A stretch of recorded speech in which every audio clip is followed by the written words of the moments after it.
Justin Wilson injured in a crash today at Pocono Raceway. Seems a matter perhaps of the wrong place at the wrong time. And tonight the thoughts and prayers of the entire racing community are with one of the sport's true gentlemen. The accident happened with 21 laps to go in today's race. Rookie driver Sage Karam was in the lead, having one of his best drives of the season. And that's when his car got away from him and went hard into the outside wall. A big wave of debris came flying off his car, including the entire front nose assembly.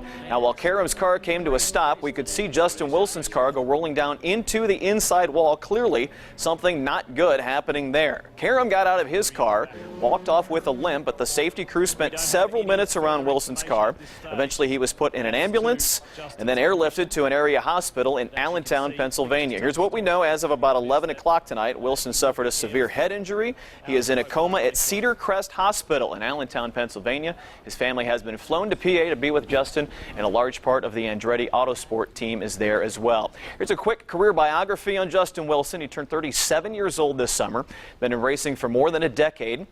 His Champ Car debut in 2004, made the move to IndyCar with that series in 2008. He actually drove for Newman Haas Racing at one point.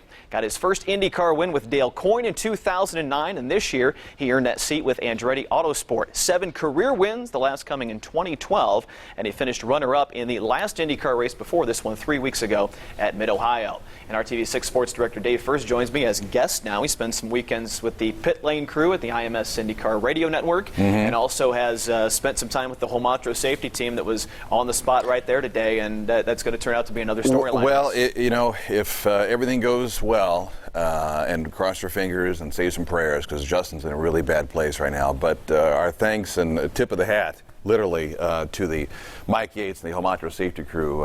They were there 40 seconds, I think it was, between the car stopped and they were there assisting. But what are the odds? You mentioned wrong place at the wrong time.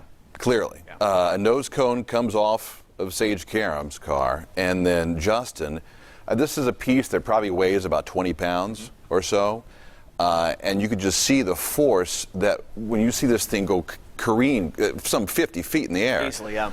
And Justin's going, whatever, 180 miles an hour. Wrong place at the wrong time. Yeah, it really was kind of that. You have spent plenty of time around Wilson in the paddock there. I call him one of the sport's true gentlemen. One of the nicest guys I've met in racing, and I think just liked by everybody around IndyCar, it seems. Good luck in trying to find someone who doesn't like Justin Wilson, and vice versa. Justin Wilson, I mean, good luck in trying to get him to say something bad about a driver.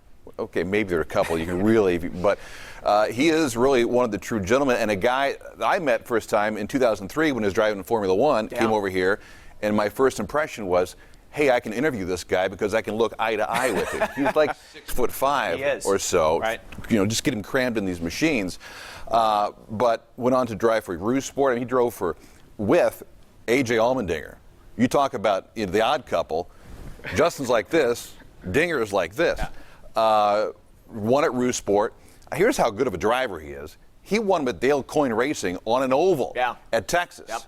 Here's a guy who was very underrated. I always thought should have had a full-time ride this year, last year as well, and really one of the most respected drivers in the paddock. When you see an accident like that and the focus is kind of on the car that hits the wall, this is kind of one of those secondary things. We've seen so many times over the years where some drivers get caught up in this. There's not really any rhyme or reason to it. It's one of those, we call it a racing incident, it seems. That's kind of what this is going to be looked back on. What this is going to lead to, once again, is talk of a canopy on these cars. And that's already something that Derek Walker, before he's going to be let go here at the end of the season, that's something that he is trying to push through. Even Will Power, it's something, you go back to the Dan Weldon fatal accident at Las Vegas. That was the talk after that. Will Power is the one saying, hey, look, we got to have canopies on these cars. And would it have saved this sort of situation? Yeah, it might have. Yeah, perhaps. Talk about